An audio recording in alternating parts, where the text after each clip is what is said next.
Back to xylem learning മക്കളെ. ആർദ്ര miss ആണ്. Yes, നമ്മൾ ഇന്ന് എക്സാമിന് കുറച്ചുകൂടെ നന്നായിട്ട് സ്കോർ ചെയ്യാൻ പറ്റുന്ന രീതിയിലുള്ള അടിപൊളി ടിപ്സ് ആണ്, എക്സാം ടിപ്സ് ആണ് പറഞ്ഞു തരാൻ പോകുന്നത്. എസ്പെഷ്യലി സോഷ്യൽ സയൻസിൽ എങ്ങനെ നിങ്ങൾക്ക് എക്സൽ ചെയ്യാം, അല്ലെങ്കിൽ ഒരു ടോപ്പ് സ്കോർ ഒക്കെ നേടാമെന്നാണ് നമ്മൾ ഡിസ്കസ് ചെയ്യാൻ പോകുന്നത്.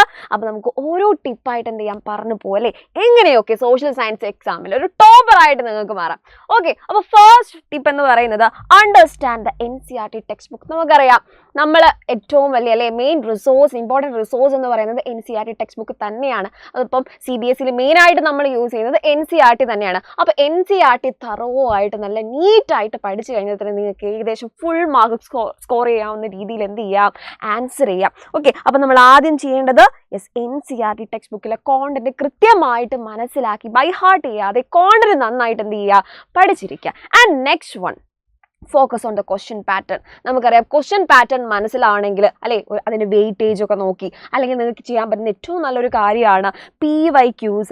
നിങ്ങൾക്കൊരു PYQs ഒക്കെ പ്രീവിയസ് ഇയർ ക്വസ്റ്റ്യൻസ് എന്ത് ചെയ്യാം, റെഫർ ചെയ്തിട്ട് മാപ്പ് ക്വസ്റ്റ്യൻസ് ഏതൊക്കെ ഏരിയാസ് എന്നാണ് വരുന്നത്, ഷോർട്ട് ആൻസർ ടൈപ്പ് ക്വസ്റ്റ്യൻസ് ഏതൊക്കെ ഏരിയാസ് എന്നാണ് വരുന്നത്, അതിൽ തന്നെ ഓരോ തീംസ്, പെർട്ടിക്കുലർ തീം അല്ലെങ്കിൽ പെർട്ടിക്കുലർ സബ് ഏരിയാസ് എന്ത് ചെയ്യുന്നുണ്ടാവും, ക്വസ്റ്റ്യൻസ് റിപ്പീറ്റഡ് ആയിട്ട് ചോദിച്ചിട്ടുണ്ടാവും. അതൊക്കെ മനസ്സിലാക്കി കഴിഞ്ഞാൽ നമുക്ക് അതിനനുസരിച്ച് കൃത്യമായിട്ടുള്ളൊരു പാറ്റേൺ മനസ്സിലാക്കിയിട്ട് ഒരു പ്ലാൻ സെറ്റ് ചെയ്യാം.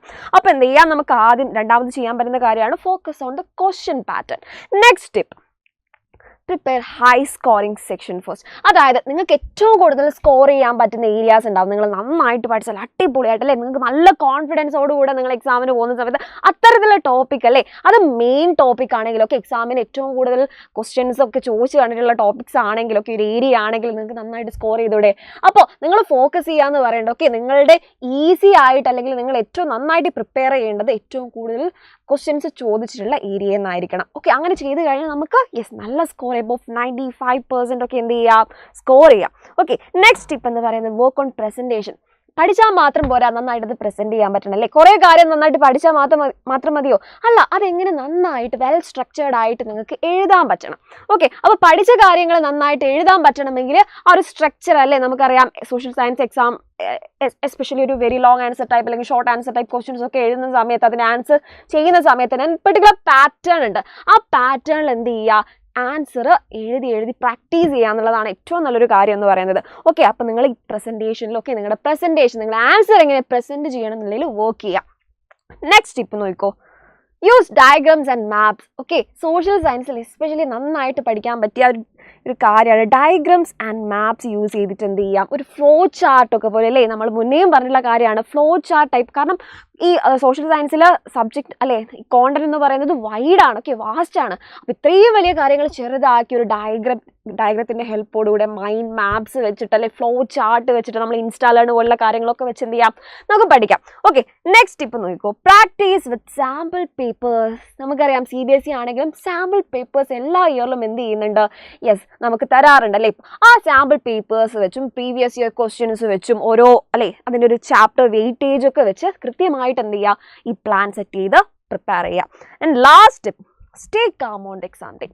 എല്ലാം എക്സാമിൻ്റെ തലേന്ന് പഠിക്കാമെന്നുള്ള ഒരു മൈൻഡ് സെറ്റ് ഒഴിവാക്കിയിട്ട് നമുക്ക് കിട്ടിയിട്ടുള്ള നമുക്കിനി മുന്നോട്ടുള്ള ടൈം വളരെ എഫക്റ്റീവായിട്ട് യൂട്ടിലൈസ് ചെയ്ത് ഓരോ ദിവസവും കൃത്യമായിട്ട് എന്തൊക്കെ പഠിക്കണമെന്ന് പ്ലാൻ ചെയ്ത് എന്ത് ചെയ്യുക, ഇപ്പോഴേ പഠിച്ചു പോയിട്ട് എക്സാമിൻ്റെ തലേ ദിവസം വളരെ മനസമാധാനത്തോടെ ഇരുന്ന് അല്ലെങ്കിൽ 2-3 ദിവസം മുന്നേ എന്ത് ചെയ്യുക, റിവിഷൻ മാത്രം നടത്താം. ഓക്കെ, അതായത് നമ്മൾ എക്സാമിൻ്റെ 2-3 ദിവസം മുന്നേ തൊട്ട് റിവിഷൻ മാത്രം നടത്തിയാൽ മതി, റിവൈസ് ചെയ്താൽ മതി. MCQs നമുക്ക് എന്ത് ചെയ്യാം, എലിമിനേഷൻ മെത്തേഡൊക്കെ യൂസ് ചെയ്ത് കഴിഞ്ഞാൽ നിങ്ങൾക്ക് അടിപൊളിയായിട്ട് ആൻസർ ചെയ്യാം. അത് മാത്രമല്ല very short answer type question ഒക്കെ എന്ത് ചെയ്യുക, ജസ്റ്റ് എങ്ങനെ എഴുതണം എന്നുള്ള ഒരു പ്രാക്ടീസ് അവസാന നിമിഷത്തെ ഒരു പ്രാക്ടീസ് അല്ലാതെ നിങ്ങൾ എന്ത് ചെയ്യുക, ഓവറായിട്ട് വലിച്ചു വാരി പഠിക്കാതെ ഇരിക്കുക. ഓക്കെ, എല്ലാം കൊണ്ട് തലേ ദിവസത്തേക്ക് വെക്കാതെ ഇപ്പോഴേ എന്ത് ചെയ്യുക, കൃത്യമായിട്ട് പഠിച്ചു തുടങ്ങുക എന്നുള്ളതാണ് ഏറ്റവും വലിയ ടിപ്പ് എന്ന് പറയുന്നത്.